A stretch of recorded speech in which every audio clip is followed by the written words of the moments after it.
Bonjour et bienvenue sur le podcast Le Yoga en vous. Je suis Bérangère, professeure de yoga à Caen et en ligne chez Béré Yoga. Ici, je vous propose des réflexions et des conseils pratiques pour intégrer le yoga à votre vie quotidienne, mieux comprendre ses bienfaits et vous reconnecter à vous-même avec bienveillance. Bonne écoute! Hello et bienvenue dans ce nouvel épisode du Mini Yoga en vous. Donc dans le dernier épisode du Mini Yoga en vous, il y a 2 semaines, je te parlais de cette idée selon laquelle il faudrait un petit talon pour protéger son dos. Et je t'ai aussi partagé mon expérience avec les chaussures minimalistes, donc qui sont des chaussures complètement plates, qui donnent l'impression en fait de marcher pieds nus. Mais peut-être que tu t'es dit, ok, mais concrètement c'est quoi une chaussure minimaliste ? Et surtout, est-ce que c'est fait pour moi ?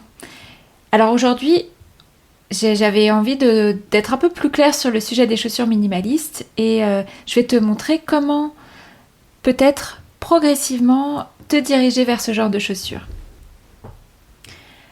Alors on va commencer par définir ce qu'est une chaussure minimaliste. En fait c'est simplement une chaussure, comme je le disais, qui se rapproche le plus possible du pied nu. Elle ne cherche pas à corriger ton corps, elle ne cherche pas à le soutenir artificiellement. Elle est là pour protéger ton pied tout en le laissant faire son travail. Donc il y a 4 grandes caractéristiques pour reconnaître une chaussure minimaliste. Donc tu peux te fier à ces 4 éléments. Ce qu'on appelle le zéro drop. Pas de différence de hauteur entre le talon et l'avant du pied.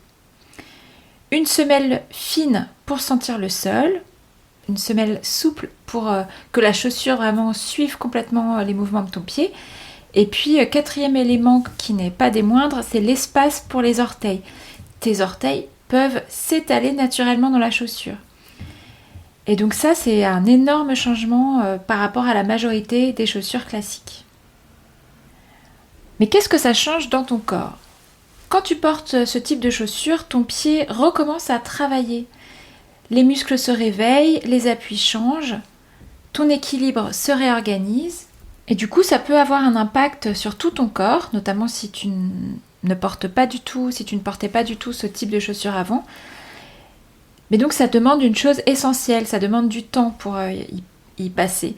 Donc, et souvent, la plupart des gens négligent cette étape de transition parce qu'on a tendance à découvrir les chaussures minimalistes et souvent, on se dit « Ah, c'est génial, je vais m'y mettre » et on change vraiment tout de suite. Et très souvent, le corps ne suit pas parce qu'il n'a pas encore la mobilité ni la force nécessaire. Donc si tu veux tester, vraiment garde ça en tête. La clé, c'est vraiment la manière dont tu vas vers cette chaussure. Il faut vraiment prendre du temps. Donc on va voir très concrètement comment faire une transition en douceur. D'abord, la base, c'est de commencer chez toi pieds nus. Marche pieds nus quelques minutes par jour chez toi. Observe comment ton pied se pose, comment ton poids se répartit, sans chercher à bien faire, juste à ressentir. Et puis tu peux introduire ensuite très progressivement les chaussures minimalistes. Donc tu commences, et vraiment je t'invite à faire ça, commencer par de petits temps. Une balade courte, une sortie rapide, voilà, peut-être juste 30 minutes la première journée ou la première semaine, 30 minutes par jour. Il faut vraiment y aller doucement. Et puis tu pourras progressivement augmenter le temps. Alors dans cette période de transition, alterne avec tes anciennes chaussures. Ton corps va s'adapter s'il n'est pas brusqué. Ça, c'est vraiment important. Et d'ailleurs, ne jette pas toutes tes chaussures. Si ce sont des chaussures plutôt plates, où tu vois que tu es à l'aise, tu peux aussi les garder. N'hésite pas. Moi, j'ai gardé des Converse, j'ai gardé des Birkenstock. Et d'autres styles de chaussures un peu plus chic que je mets de temps en temps. Voilà. Je voulais te dire aussi dans cette transition, sois attentive aux signaux. Voilà, c'est normal de ressentir peut-être une fatigue dans les pieds, dans les mollets. Mais si tu ressens une douleur vive, persistante, c'est peut-être que tu y vas trop vite, vraiment. Donc, et c'est vraiment un signal pour ralentir. Et puis, travaille en même temps à redonner de la mobilité à ton corps. Tu peux accompagner cette transition en travaillant tes chevilles, en bougeant tes orteils, en faisant du yoga aussi, du yoga respectueux du corps humain. Et ce mouvement-là va vraiment aider aussi. Je vais te mettre le lien aussi d'un épisode de podcast que j'ai fait il y a un moment sur comment bien marcher en fait. Et ça va beaucoup t'aider aussi dans la mise en place des chaussures minimalistes. Alors je voulais aussi te parler de comment choisir ces chaussures minimalistes. Parce que si tu as envie d'essayer, c'est quand même la question très concrète qui se pose. Comment les choisir et où les trouver? Déjà, je t'invite à vérifier les critères dont je t'ai parlé, le zéro drop, la semelle souple et l'espace pour les orteils. Voilà, regarde notamment bien la forme avant de la chaussure. Est-ce qu'elle respecte la forme naturelle du pied ou est-ce qu'elle resserre les orteils? Idéalement, ça serait super de pouvoir essayer. Il y a, je pense, quelques magasins ou alors des magasins éphémères parfois à Paris, mais c'est quand même rare. La plupart des marques sont en ligne. Voilà, c'est l'inconvénient parce qu'on ne peut pas essayer. Alors, moi, ça m'est déjà arrivé d'acheter des chaussures minimalistes qui ne m'allaient pas, j'aimais pas le style, et de les renvoyer. Et pourtant, d'ailleurs, c'était, je crois que je me demande si c'était pas en République tchèque ou... Et ça a quand même fonctionné, voilà. Même si j'avais peur de ça, mais voilà, j'ai pu être remboursée. Si tu achètes en ligne, ce qui est hyper important, c'est de prendre les mesures de ton pied. Il ne faut surtout pas te fier à ta pointure habituelle. Donc, en plus, les marques sont toutes un peu différentes, donc tu prends la longueur de ton pied et sa largeur. Alors, tu vas sur le sol, tu mets ton pied au sol et puis tu traces le contour de ton pied et après tu mesures. Certaines marques donnent des guides très précis avec des correspondances en centimètres. Et donc ça, c'est une étape vraiment très importante.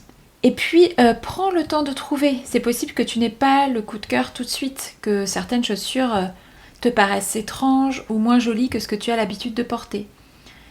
Et c'est ok, ton regard va aussi évoluer.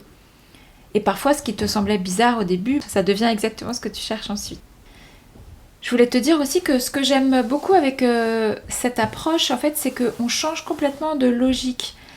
On ne cherche plus la chaussure parfaite, mais on cherche la chaussure qui permette de redonner au corps la capacité de fonctionner.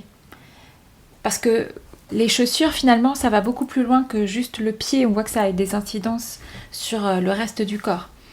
Je voulais aussi te parler de l'aspect aussi du regard des autres. On n'en parle pas forcément, mais voilà. Les chaussures minimalistes, même si elles ont de plus en plus de succès, elles ne sont pas majoritaires chez les gens. Et du coup, on n'a pas forcément l'habitude de voir des chaussures avec un gros écart, quoi, de la place, je veux dire, au niveau des orteils.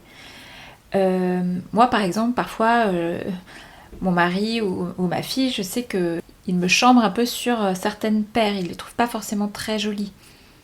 Et bon, après, il faut l'accepter aussi parce qu'à un moment, tu fais un choix, tu fais le choix de ton confort réel, tu fais le choix de ton corps et surtout le choix de ce qui te fait du bien au quotidien.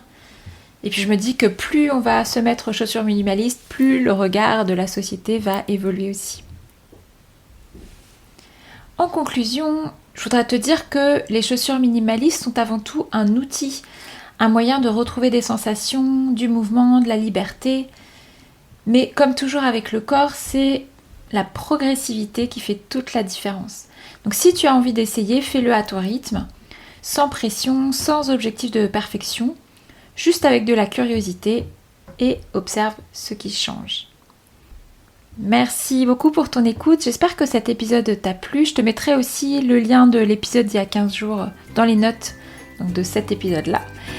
Et n'hésite pas à le partager autour de toi pour faire connaître le podcast ou à laisser un petit mot, une note sur ta plateforme d'écoute. Merci d'avance pour tout ça et je te dis à la semaine prochaine pour un nouvel épisode. Bye!